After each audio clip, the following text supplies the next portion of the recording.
할렐루야, 안녕하세요. 오늘도 말씀으로 행복한 삶이 되기를 바라면서 10월 30일 수요일 기쁨의 언덕 본문인 에스겔서 31장 말씀 중에 오늘 1절부터 11절까지의 말씀 함께 보도록 하겠습니다.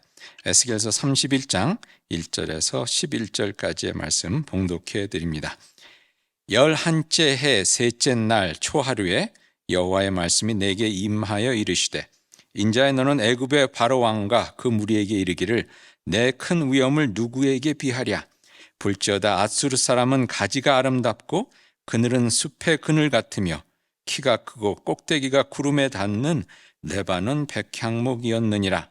물들이 그것을 기르며 깊은 물이 그것을 자라게 하며 강들이 그 심어진 곳을 둘러 흐르며 두개 물이 들의 모든 나무에까지 미치매 그 나무가 물이 많으므로 키가 들의 모든 나무보다 크며 굵은 가지가 번성하며 가는 가지가 길게 뻗어나갔고 공중의 모든 새가 그 큰 가지에 깃들이며 들의 모든 짐승이 그 가는 가지 밑에 새끼를 낳으며 모든 큰 나라가 그 그늘 아래에 거주하였느니라. 그 뿌리가 큰 물가에 있으므로 그 나무가 크고 가지가 길어 모양이 아름다움에 하나님의 동산의 백향목이 능히 그를 가리지 못하며 잣나무가 그 굵은 가지만 못하며 단풍나무가 그 가는 가지만 못하며 하나님의 동산의 어떤 나무도 그 아름다운 모양과 같지 못하였도다. 내가 그 가지를 많게 하여 모양이 아름답게 하였더니 하나님의 동산 에덴에 있는 모든 나무가 다 시기하였느니라. 그러므로 주 여호와께서 이같이 말씀하셨느니라. 그의 키가 크고 꼭대기가 구름에 닿아서 높이 솟아났으므로 마음이 교만하였은즉 내가 여러 나라의 능한 자의 손에 넘겨줄지라. 그가 임의로 대우할 것은 내가 그의 악으로 말미암아 쫓아내었음이라. 이 말씀은 하나님의 말씀입니다. 말씀을 주신 하나님께 감사드립니다. 에스겔서 31장에서는 애굽에 대한 심판의 말씀이 계속해서 이어지고 있습니다. 오늘 말씀을 보면 애굽이 참 위대한 나라였다는 것을 이렇게 말씀해 주는데요. 특별히 이제 앗수르에 비교하면서 하나님께서 그들을 참 여러 가지로 축복해 주셨다는 그러한 내용이 나옵니다.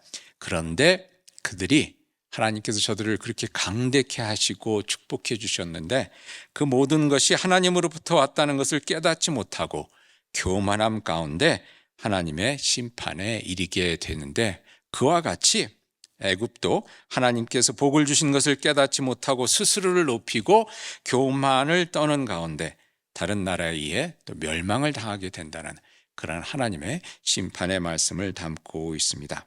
그러면서 하나님께서 복을 내려주신 것을 참 멋있게 표현하고 있는데요. 3절에 보니까 이렇게 나와 있습니다. 볼지어다 앗수르 사람은 가지가 아름답고 그늘은 숲의 그늘 같으며 키가 크고 꼭대기가 구름에 닿는 레바논 백향목이었더라 라고 이렇게 되어 있습니다. 당시 레바논의 백향목은 이 성경에 이제 여러분들이 기억나시겠지만 자주 나오는 그 나무입니다. 특별히 솔로몬 왕이 그 왕궁과 성전을 지을 때 썼던 그런 나무였는데요.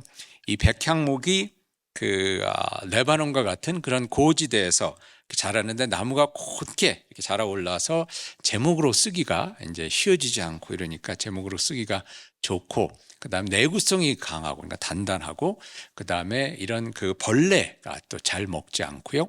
그다음에 향도 좋고 또 결도 예뻐서 고급 그 건축 재료로 많이 썼다고 합니다. 그렇게 고지대에서 이렇게 곧게 솟아오르는 백향목을 보면서 아마 당시 사람들은 야, 저 끝이 구름에 닿았구나라고 이렇게 감탄할 정도로 이렇게 큰 나무들이었는데요. 그렇게 웅장한 것이 백향목이요. 또 그렇게 웅장했던 것이 앗수르요. 또 그렇게 웅장했던 것이 그 애굽이었다는 것입니다. 그런데 그런 영광이 그런 영광스러운 모습이 그런 영화가 스스로 만들어 얻은 것일까요? 오늘 본문 4절에 보니 이렇게 말씀합니다. 물들이 그것을 기르며 라고 되어 있습니다. 물론 물이 있어야 나무가 자라는 거죠. 근데 거기서 그치지 않고 이렇게 말씀합니다. 깊은 물이 그것을 자라게 하며 강들이 그 심어진 곳을 둘러 흐르며 또 두개 물이 들의 모든 나무에까지 미치매라고 되어 있습니다. 나무는 물이 있어야 자라는 것이 당연한데, 근데 오늘 말씀해 보니까 깊은 물이라고 합니다.